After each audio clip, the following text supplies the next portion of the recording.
Hi folks, Rodney back again with Rodney's Northwest Riding Reviews. I am back out on the road today, headed out to ride, but I wanted to just kind of take a moment and just kind of talk about the Tundra recall that's come out.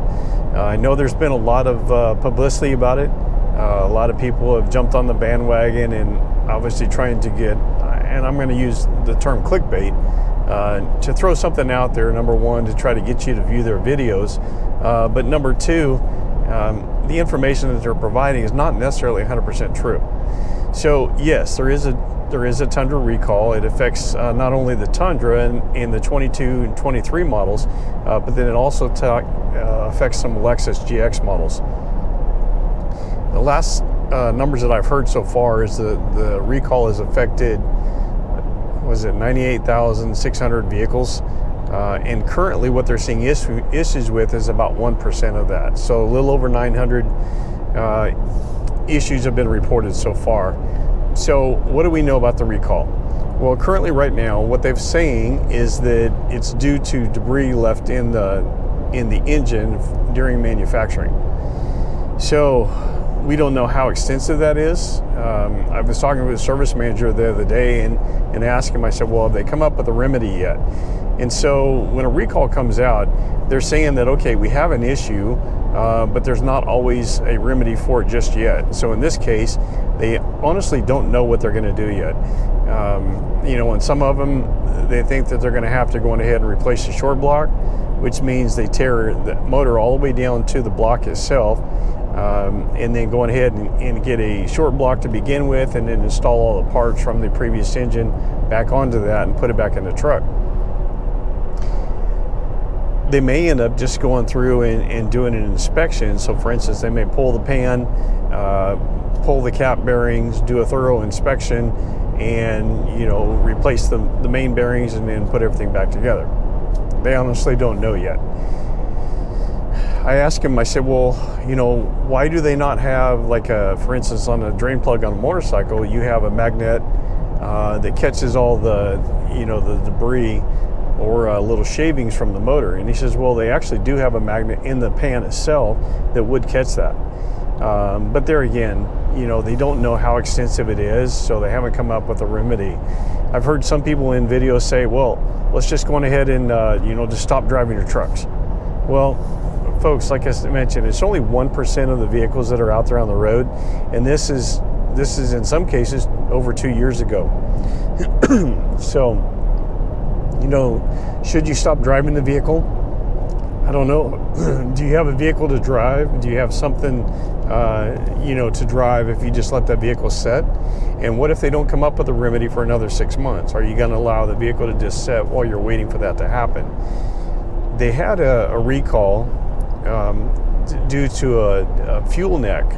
And so basically what they had was the neck on the gas tank inlet. They ended up replacing those. Well, they had the recall out for quite a while, but basically what they were saying is it could cause fire. So my question is, did everybody just park their vehicle waiting for that remedy to come out, or did they continue driving, hopefully that they wouldn't have an issue? I know some people are going to blast me and say, hey, well, you're just a Toyota salesperson and you're trying to cover up. No, I'm not trying to cover up. I had a 2022 Tundra myself. I just recently got a Tacoma, but it had absolutely nothing to do with the recall that came out. My lease was up on my Tundra and it was time to do something different. So what made sense for me was to go to a Tacoma. But back to what I was saying, there was recalls out there, and, people didn't just park their vehicles. So I encourage you, don't just park your truck at this point in time. Unfortunately, the Toyota service departments, they don't know how they're going to fix the issue. And so when people start bombarding them, dropping into the service department and say, hey, fix my truck, they honestly don't know how they're going to fix it yet. So, rather than you getting frustrated, I would touch base with them, see if they have any idea what they're going to do, and then see how it's going to be handled. Now, what does this mean to somebody who's looking to purchase a truck? If you're looking to purchase a 2022 or 2023 Tundra, more than likely it is involved in that recall. So how does it affect? Well, if you're buying it from a Toyota dealership, you can get a Toyota certified vehicle as long as it's purchased through a Toyota dealership and it falls within the requirements, and it's 8 years or less than 100,000 miles. And they actually have two forms of certification. Now they have a gold and a silver, and so it's handled a little bit differently. But anytime there's an open recall, they cannot certify the vehicle. So if you were purchasing one from a Toyota dealership or any other dealership from this matter, unfortunately it can't be certified at this time until they come out with a remedy for that recall.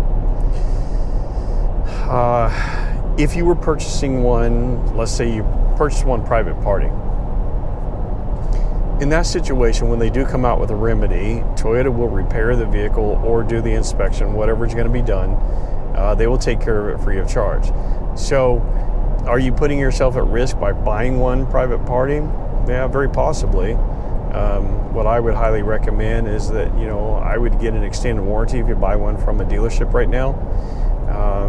Like I said, the actual recall itself will be taken care of free of charge. But if something was to happen to go wrong with that motor and it caused catastrophic damage, there may be certain things that may not be covered in it.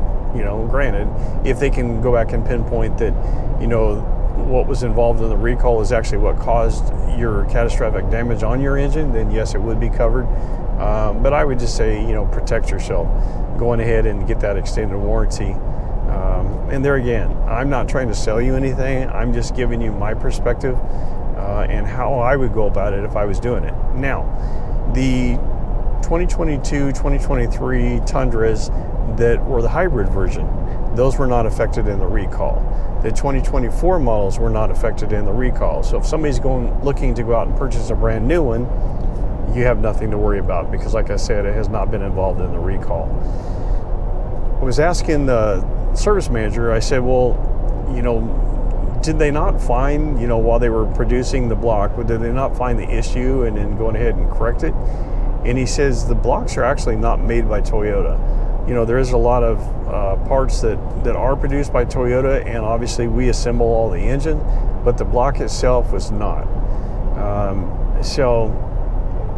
It's not as easy as, okay, well, let's just go ahead and replace that block. Obviously, if there was an issue and it was deeper than just leaving debris in the engine, they have to find out what the manufacturing process was and get that fixed.